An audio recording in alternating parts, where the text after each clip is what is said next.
Hello and welcome to the Integra again with Mr. Honda Street Garage down low. This is Mark. He's a super cool guy. I reviewed his EJ2 about a year ago? Yeah, about a year and a half ago. As I stand here doing this intro, essentially today's goal is to replace the K20's intermediate shaft and the axles that essentially popped off and left me stranded in downtown Atlanta. Horse and Carriage is having a comeback, my dude. Can't have that happen again, so we're gonna get him a new set of axles that are a little longer, and that way it won't happen again. He'll be safe. And I can drive it everywhere. Anywhere you want to. Anywhere I want. I had the same problem. This poor thing has not had hardly any love in a while, but it's because Mark and I agreed to do a video together. We figured, what better way to do it with the Honda guy himself? I couldn't let his Integra just sit here. Yeah, it has to live. Yeah, it has to live. I'm excited, so we're gonna walk you through the process. So the first step obviously is to get the car up on a jack stand, take the wheel off, and then pop the axle nut off. If you can't get that off, don't bother going any farther. So just get the axle off, make sure you're good. Once you do that, you need to remove this suspension fork. There's the broken leg. There it is. And if you need to coax it, there she goes. Now what this will do, once you pull this out of the way, is always go forward. Bam. This will give you the space to pull the axle out. Bam, just like and that. She's out of here. Yeah. Oh, don't, ooh, she's greasy now. We gotta clean everything up because the axle grease went everywhere inside the motor. Sick. Hey. Yeah, this half shaft. It looks okay. Well, the teeth are completely chewed on the Yeah, that's the thing. It's like, I also wanted your opinion about how damaged the shaft was, and I was like, I think we should just replace it anyway. Yeah, I mean, if you have one, might as well. Which I do. Cool. Always be prepared, kids. Yeah. Like, it might pass, but I would change it anyway. Yeah. This thing was so clean before. I know. It's so tragic. So, what we're gonna do is there's four, I keep saying that. There are three 14mm bolts. One here, and one here. So we're just gonna get those out, and then the half shaft will slide out. And because the because the whole car is tilted sideways, we shouldn't lose any fluid out of here. Right. Hopefully. Instead of Fingers trying to jack it all away one way or the other. Right, then it can come out, but this is the best way. As long as it's not overfilled, we should be good. Even if we lose a little bit, we can refill it. It's not a big deal. This is where having a lift is super duper. Just crack loose, we Gucci. We Gucci. That's what we're saying this out. Oh, she cracked loose, we Gucci. So one of the reasons why we are changing the intermediate shaft is just, like Mark said, it's just not quite up to par. It might work, but it's just not worth the risk. So thankfully, got a new intermediate shaft and brand new axle, so we really should not have a problem. And like Mark said, the intermediate shaft seems like more of an intimidating job than it actually is. Because, right, Mark, it seems like you're messing something within the motor, but it's really not that bad. It's just half of an axle that's bolted into place. It's actually the easiest one to deal with. Already? Yep. Dang, son, look at that. Slow down, David. Don't curse me now, David. I'm excited for the progress, you know?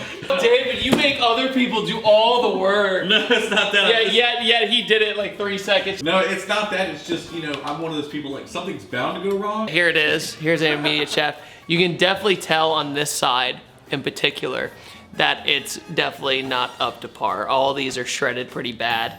And because this side is the part on the other side, correct? Yes. This seems more fine than the other side. That goes into the transmission. Okay, yeah, that's what I was figuring. I didn't want to misspeak. But this side goes into the transmission. This is the side that is the culprit of our problem.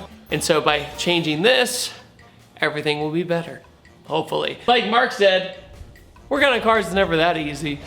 So we'll see what happens. It's gotta be something, man. Something, man. They got that new intermediate shaft.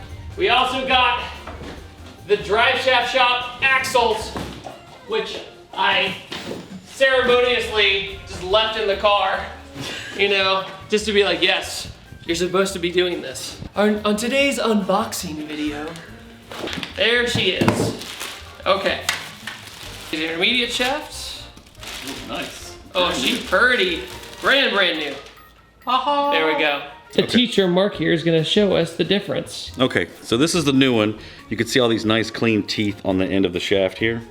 And then this is this guy, which is completely destroyed and sheared off. Which resulted in the axle going. Yeah, sliding right off. I mean, essentially the problem is when we pull the other axle out, we should be able to compare it, and the other new one should actually be longer. So essentially what happened is that it walks itself off because it's just not quite long enough, and then it shears the teeth off, and then it falls off. I noticed that started happening more when I was taking turns. You could hear it popping. Yeah, because the axle is hyperextending. Thank God we have the right part. Yeah. That'd be my worst nightmare right now. So I'm gonna install this now, and then we'll pull the axles out and put it in. Don't drop on face. Don't drop on face. Whenever you're doing this, don't drop this on your face. All right, so this is just gonna go in here like this. You're gonna wiggle it. All right, so you just kind of get the axle into place and you wiggle it in, twist it in until it slides in. There we go. Now we're gonna put our bolts back to where they go, here, here, and here. 2 on the bottom, 1 on the top. Torque them down, and you're good to go. Okay, now these bolts are different than any other bolts on the entire vehicle. They're specifically for the half shaft. They have that little shank on the end, and they're countersunk so that it fits perfectly onto the motor and centers it so there's no axle binding. One thing that sucks is these do take forever to put in. This is the ball joint bolt. You definitely have to remove this. Now before you take the bolt off, you have to remove the cotter pin that is in there. It's in there for safety, so put it back after you take it out. What we're gonna do here is we're gonna zip this off. Okay, now I did break that loose. It was tight. Now the issue is we have to get this to separate. However, the problem is that it's in here pretty tight. So now a lot of people will put a pickle fork in between here and start banging and destroy the ball joint. However, what we're gonna do is we're gonna actually hit what it goes through. So when you do that, it kind of shakes it loose and it should pop out no problem. It'll probably take a couple of whacks with a heavy mallet, but that's the best way to do it so you don't damage it. Another tip is take the nut and put it back on so you do not accidentally whack the threads and ruin them. Only a couple of whacks. Woo! Yeah, the aftermarket ones are always harder. His eyes literally went, oh my God, I got it. He was so confident too. It's gonna be a couple of hits. Just and a then couple. it was like, okay, by the way, I needed to say this. Huge thanks to Hybrid Racing for helping me with 1, the swap. They did an amazing job. 2, for helping me work through this problem. They helped me get whatever I needed in order to do this swap today. And I could not be more excited, so huge thanks once again to Hybrid Racing. And if you own a Honda, make sure to check them out. They have really cool stuff. Yes, they do. Really amazing stuff. And they dealt with me for a week, so that was very nice of them. New axle.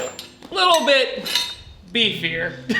Definitely longer too, yeah. It's not very noticeable, but if you're from my angle, you can really tell that it's just a hair longer, especially when you look from the boot up. Yeah, like especially down here. And the actual shaft itself looks longer. So this should solve our problem. Should.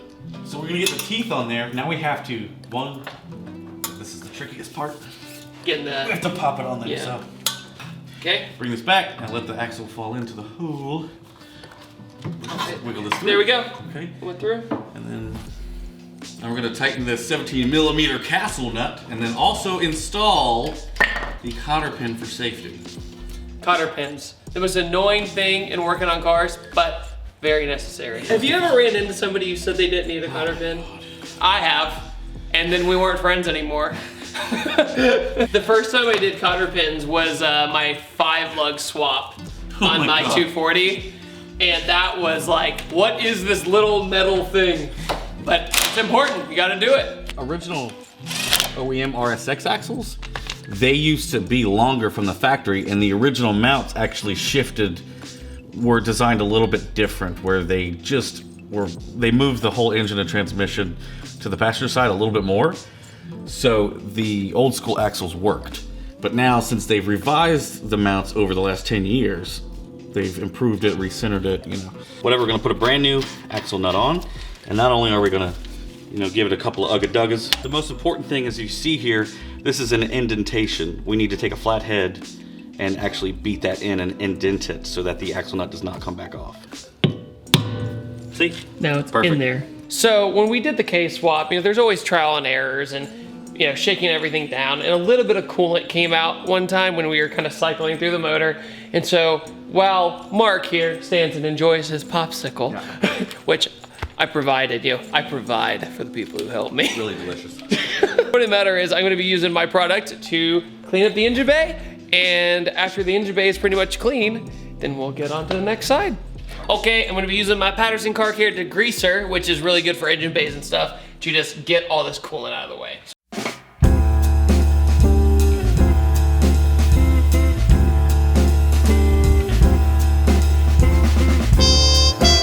All right, looks a million times better. Any discoloration is just because that's the factory color from 30 years ago, essentially, and everything else looks nice. Okay, the Integra is finally back on the ground, so technically on the road. So we're gonna do a double check, drive it around a little bit. Mark, how do you feel? Really good. Everything went really Well, actually, yeah. Really good. Everything went everything went really well. I can't talk today. Lip is on. Now we gotta put a little bit more oil in the motor, and then we're good to go for some testing. Bump it. There you go. You go ahead.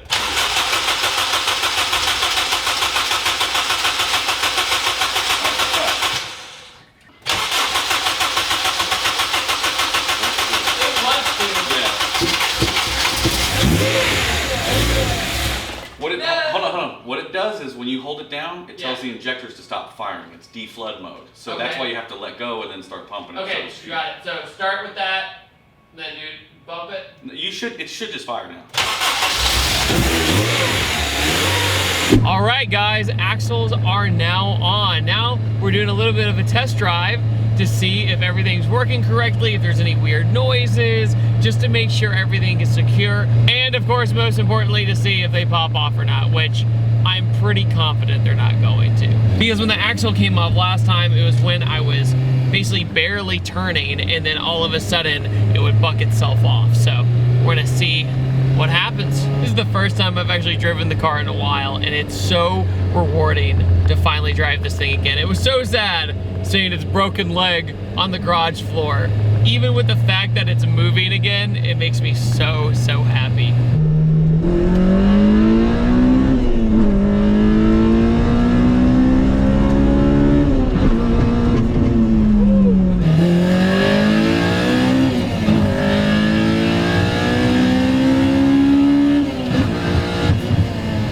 But this thing is quick.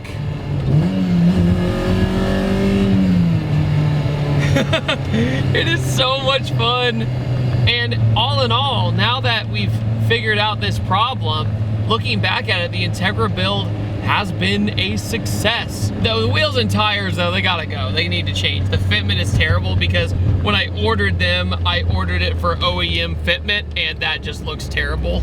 Other than that, though, it looks good.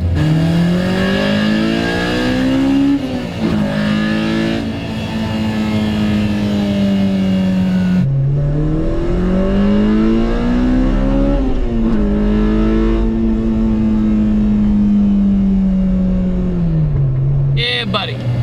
Awesome. So I gotta ask you guys, what is your favorite thing I've done to this car? Other than the bad wheel and tire fitment, please forgive me. But other than that, what is your favorite thing I've done to this car? Aesthetically, the interior, what do you guys think? Do you think I did a good job with the Integra overall, other than the wheels and tires? Because I feel like I'm very proud of this car, because I feel like it's one of my most aesthetically pleasing cars inside and out. So that's what makes it so rewarding to drive around, because I look at the interior, I look at the flock dash. I could touch up some of the flock dash here and make it perfect. I'll get to it.